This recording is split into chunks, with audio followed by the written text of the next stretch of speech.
Hi, this is Chris Sivertson, director of the new movie Monstrous, and you are listening to The Graveyard Show.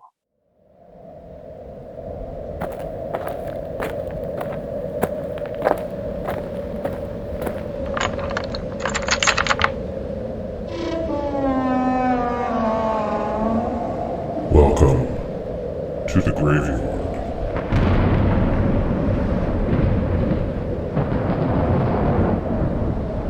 And welcome to another edition of the Graveyard Show podcast. I am your caretaker, and the graveyard is open.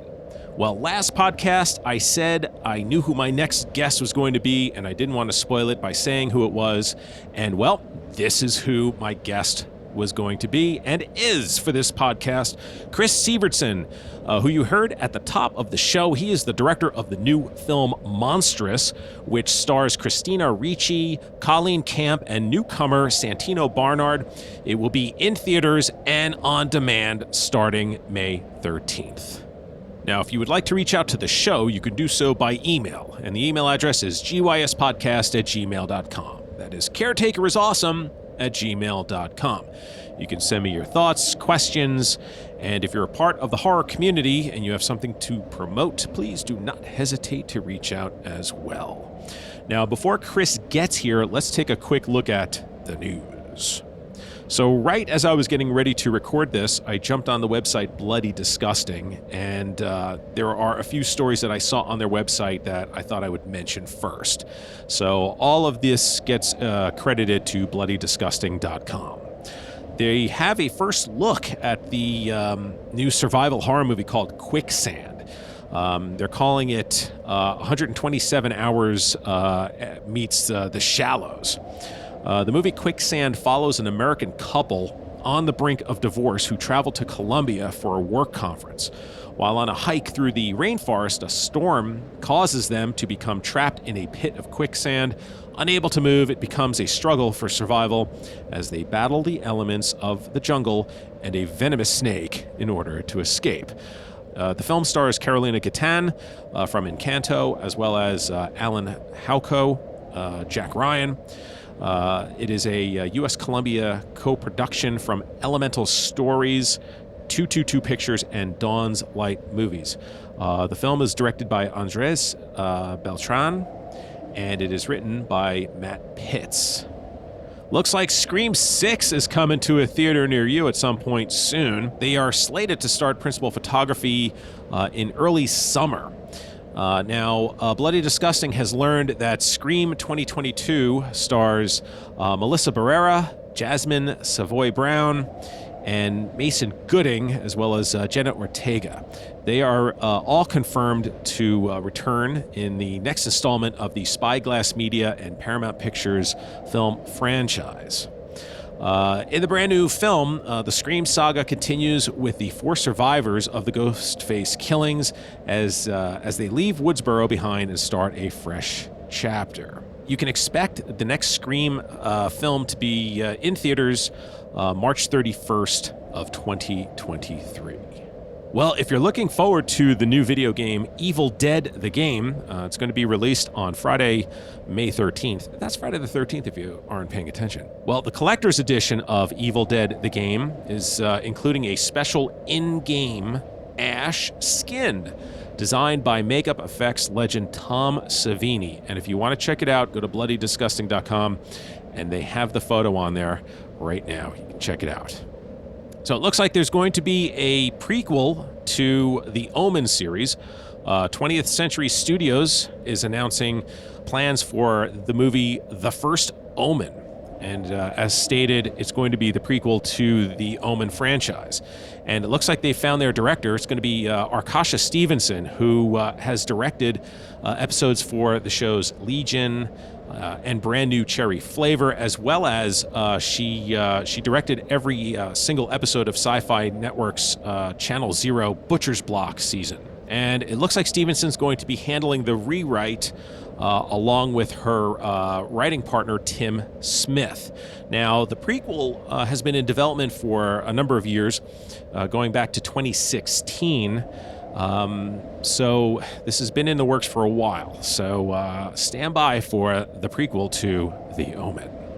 Now, David Cronenberg has been in the news a lot lately, and if you have not seen the trailer for his new film, Crimes of the Future, I highly recommend it. It's with Viggo Mortensen, Léa Seydoux, as well as Kristen Stewart. And you can find the trailer online even as we speak. But it looks like David Cronenberg is going to be doing another film called The Shrouds.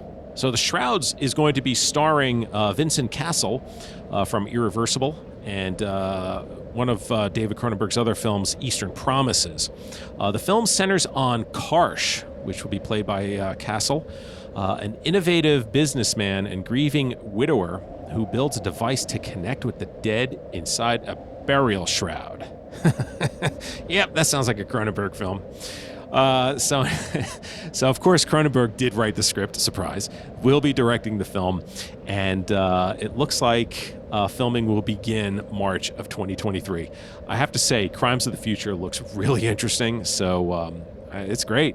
One of the masters is back. It's great to see David Cronenberg getting those movies back out there for a whole new generation of movie viewers as well as horror fans.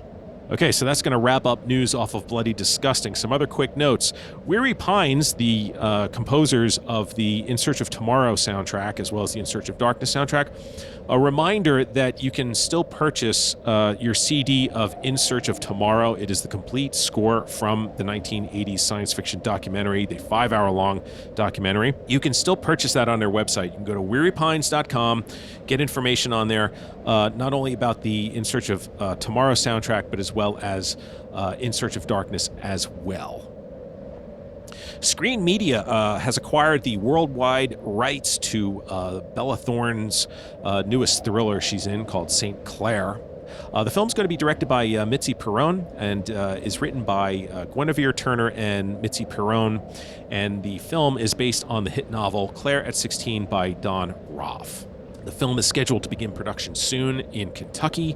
The film St. Clair follows Claire Bleecker, played by Bella Thorne, a quiet Catholic college student with a divine vocation for killing. A reminder about the film I had mentioned previously called Cordelia. Cordelia is going to be in theaters and on demand starting May 20th. The film is directed by Adrian Shergold, and it is also written by Adrian Shergold and Antonia Campbell Hughes. The film synopsis is as follows. Cordelia, a young woman living in London, meets her mysterious and alluring neighbor Frank for the first time, but quickly becomes suspicious of his motives. With her twin sister away for the weekend, Cordelia is left alone and overcome with paranoia.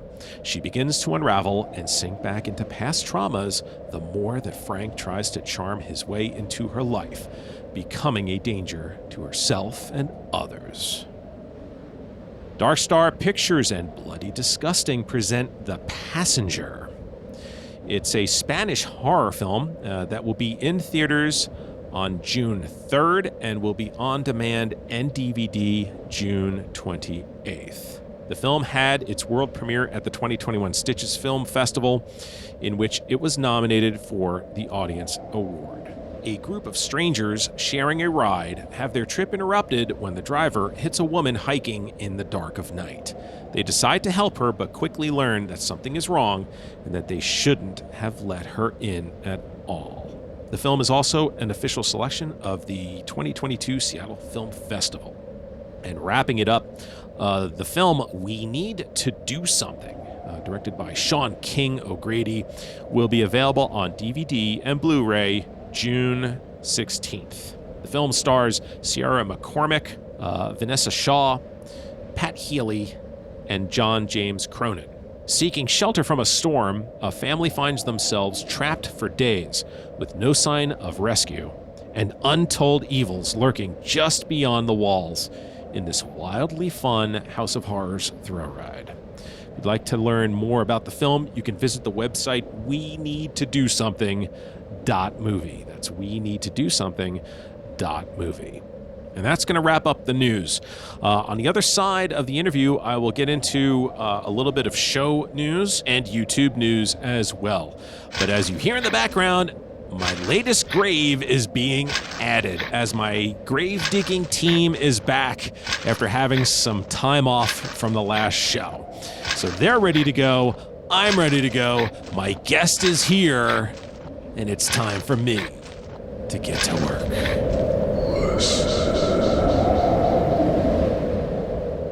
Joining me now is Chris Sivertson, the director of the new film Monstrous, which will be in theaters and on demand starting May 13th.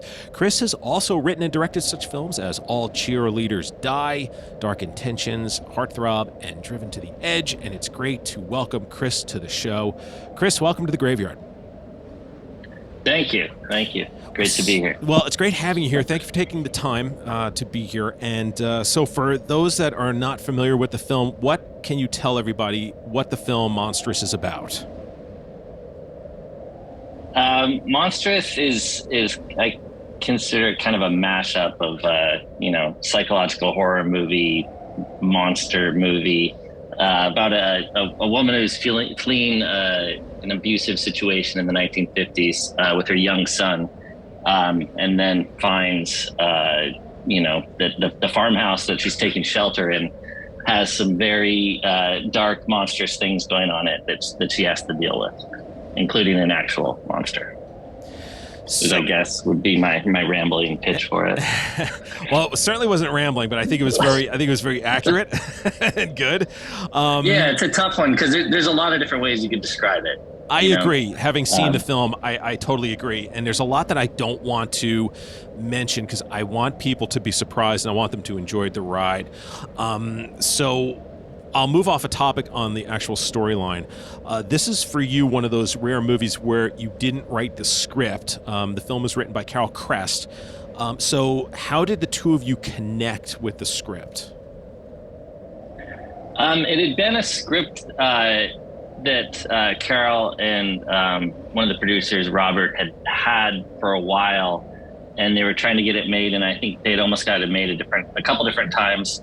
And then, they had gotten Christina Ricci attached to it, and the script happened to come to me, and that package of Christina attached to this really cool monster movie script was just irresistible to me, and it kind of all really lined up with my sensibility, what I like to do. So then it was one of those situations where I just, pursued it and tried to get myself attached to it, and was able to do that. And then we were just off and running. And so it was just kind of like this kind of perfect piece of material that this came across my desk through my manager. And I was excited about it right away. So as a director, you've written, obviously, movies you have directed. So is there a difference when you're directing a film that you've written or co-written versus one that you haven't written?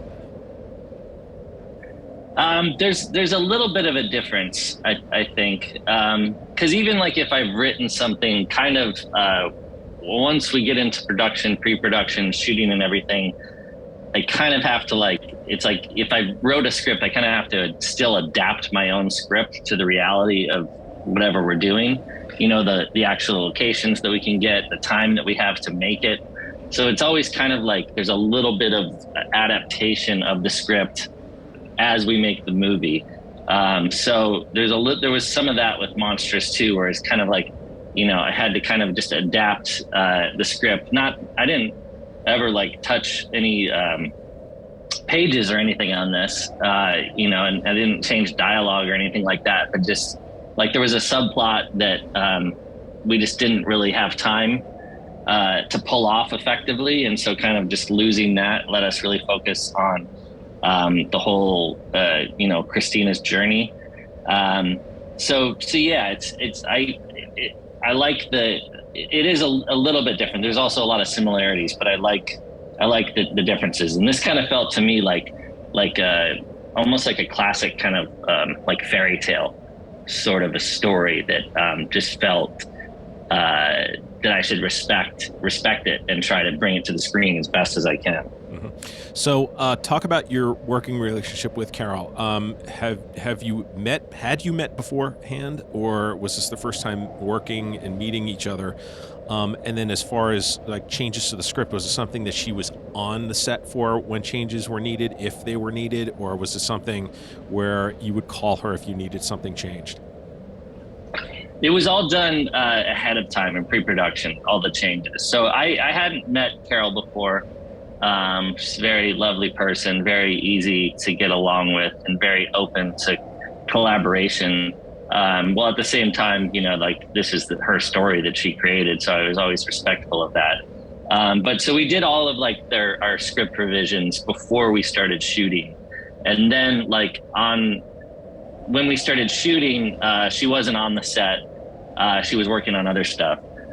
So we weren't. There was no like real rewriting done during the shoot. It was more just like, okay, we're not going to be able to pull off like those two moments, so I'll just make them one moment, if that makes sense. Sure. But it was still even that stuff. It was still like very much.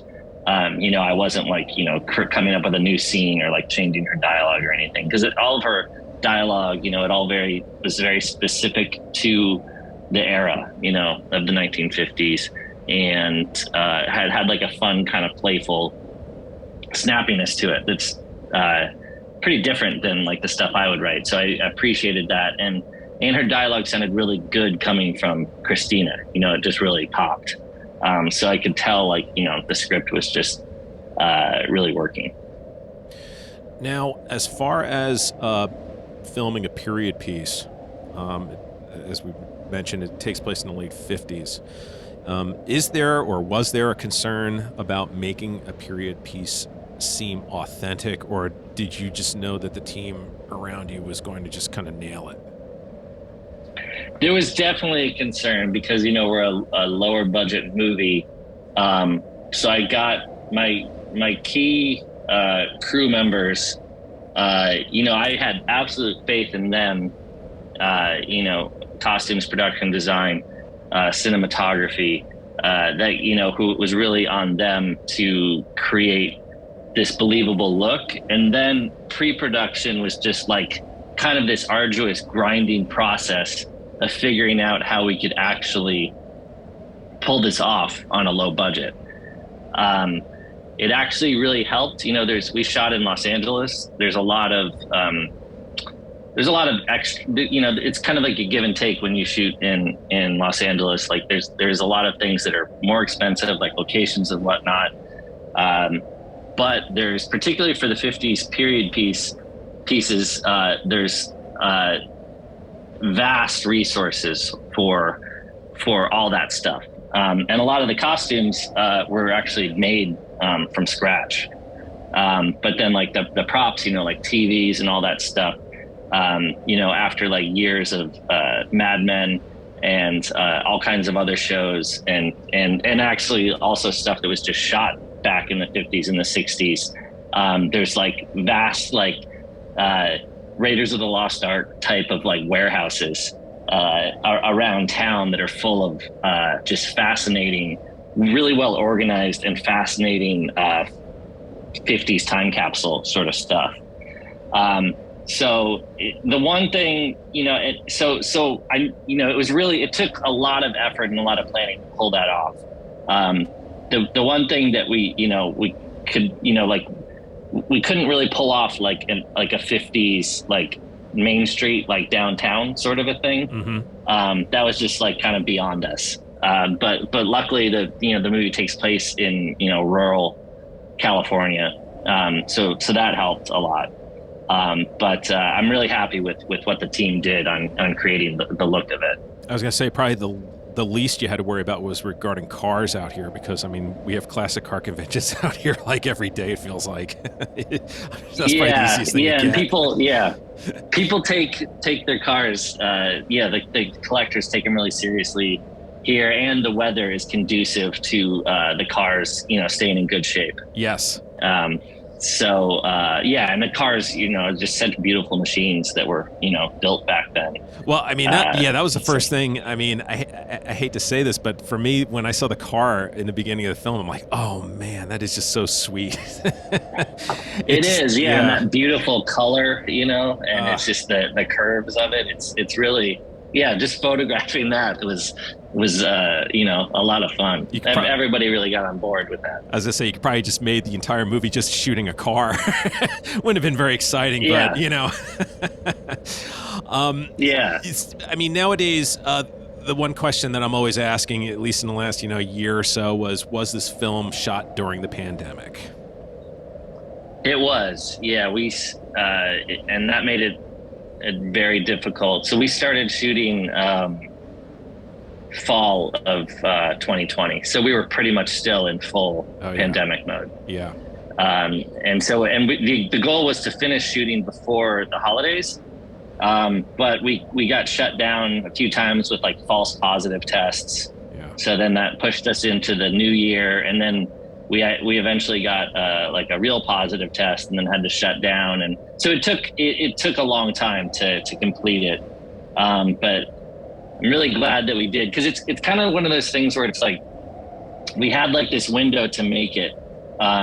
Christina had this like out of, she was going to go shoot Yellow Jackets, and that she was going to be gone for 8 months or whatever to do that. So rather than like try to like wait, we're going to wait out the pandemic or whatever, we had the opportunity to make it, so we just went for it.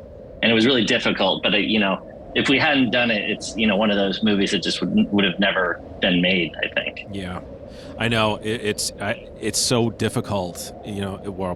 These last couple of years is just with the testing and the positives and the close contacts and everything. It just kind of you can find yourself on pause or shut down, which I'm sure is not easy for everybody when you're in full on filmmaking mode, and then all of a sudden you get a phone call going, yeah, we're down for 10 days or 5 days.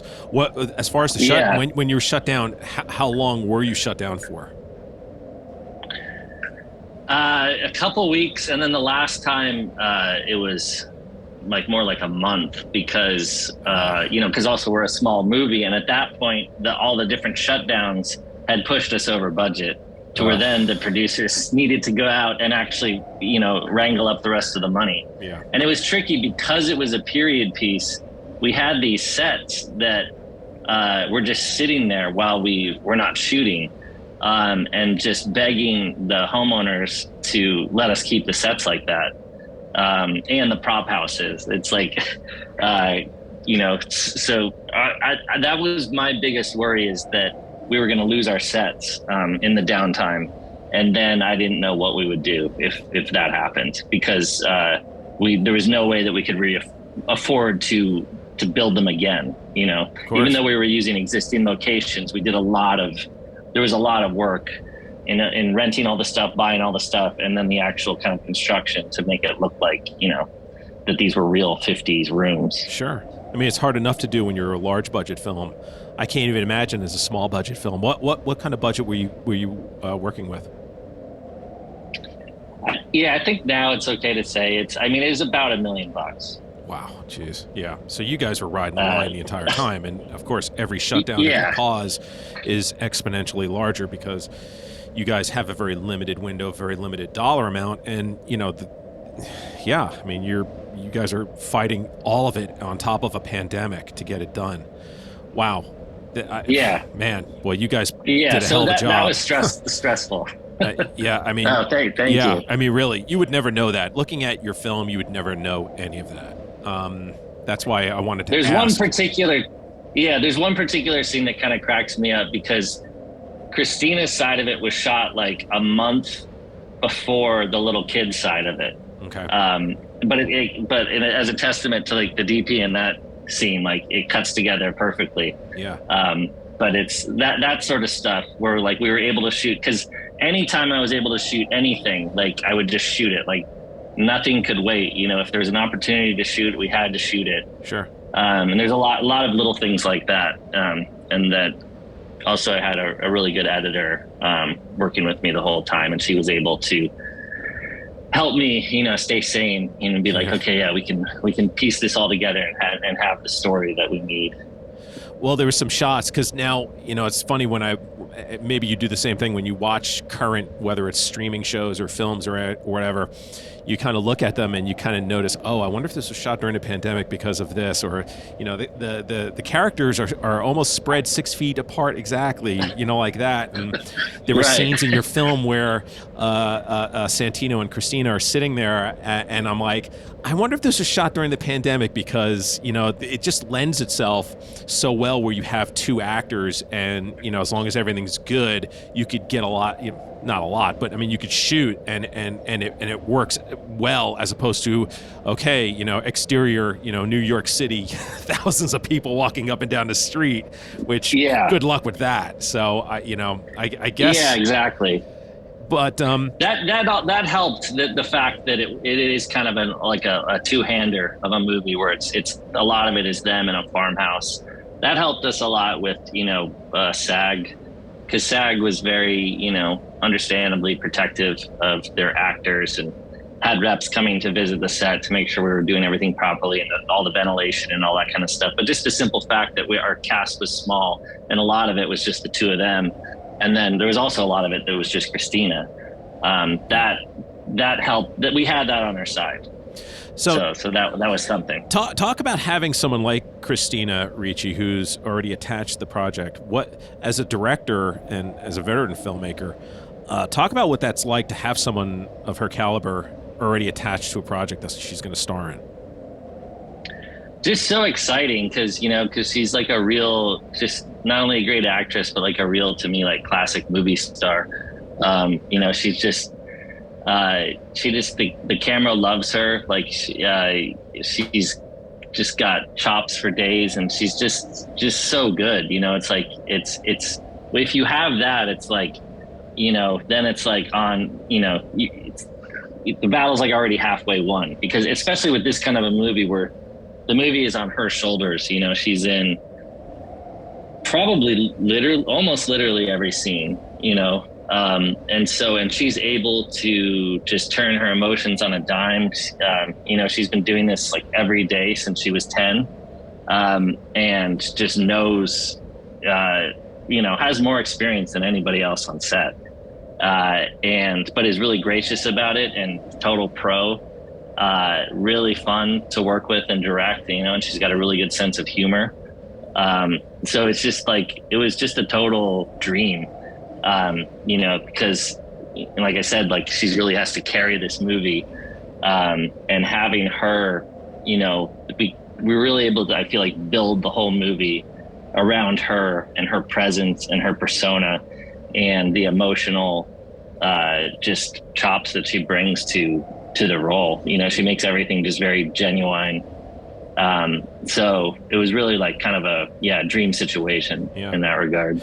And I would think too, when you have a newcomer like Santino Barnard, who is a child actor, Christina was a child actor, I'm sure that lent a lot of assistance for Santino on set as well. Totally.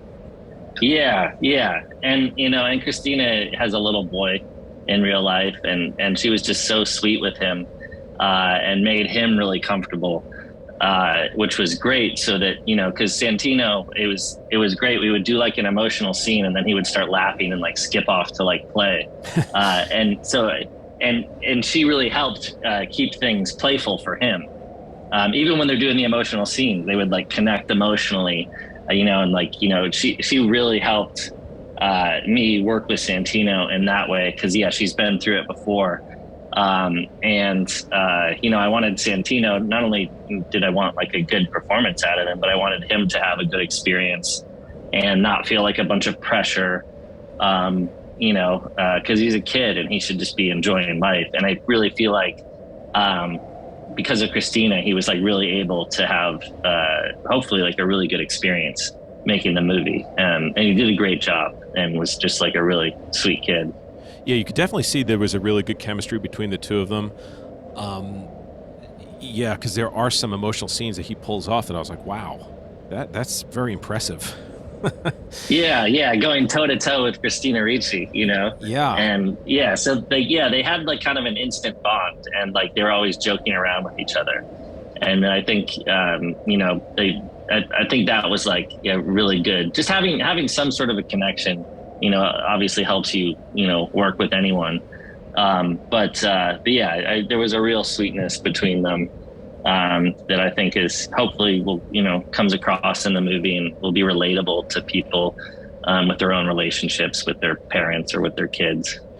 Now, Christina's character of Laura in the film, she is definitely a throwback to women living in that time period who had to suffer in silence while living in a man's world at that time. And she tries to make everything feel okay for her son, and she's trying to make them have a normal life despite the obstacles of being a single mom coming out of this abusive relationship. How much did you and Christina talk about the character of Laura and the journey that she was going to take in the film? We talked about it a lot. I think Carol did such a good job of sketching that into the character, I'm sure partly based on Carol's own experiences. So with Christina, it's like because it was so much already on the page, and Christina has like a very direct kind of intuitive way of working.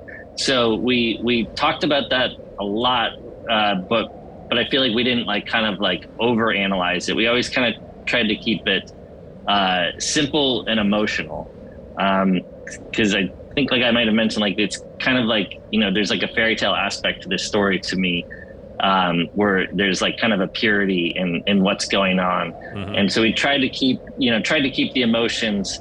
I guess we always try to keep them more emotional than intellectual, with occasionally like a little bit of humor coming in. I always feel like a little bit of humor is good in anything. But yeah, it's like because and all this kind of thing of like her voice being marginalized throughout the movie, it all kind of builds up to this moment where she's able to like quit her job and like tell her boss what she really thinks. And we did that on the first day of shooting. And that was kind of like, okay, we know that we're going to get here.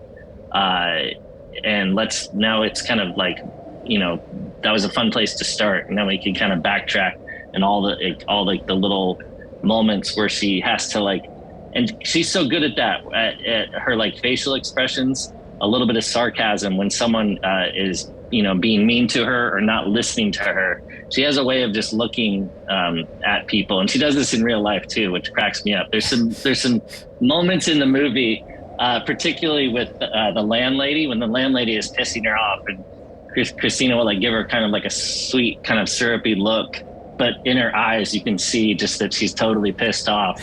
And there's a couple moments in there where it's just like I totally see Christina peeking through the character, and I love that, because she has like a fun kind of like sarcastic side to her that would always crack me up. Yeah. And so like obviously bringing some of her personality into the character just makes it more genuine, I think.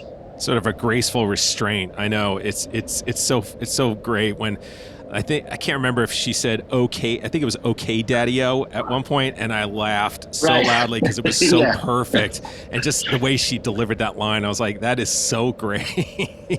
Yeah, and then taking a drag of a cigarette. Yeah, it was like it was like she was waiting. It's like the character was waiting that entire time just to get to that point, and then boom.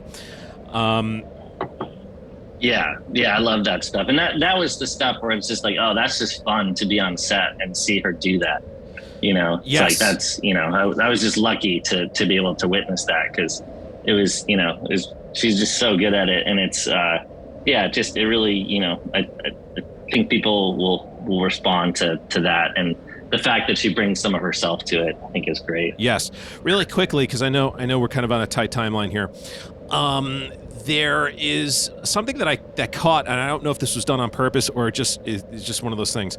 The color yellow really stood out for me in this film. You have Laura's sweater, and then her shirt was yellow at one point. You have the phone that's yellow, the refrigerator, the curtains.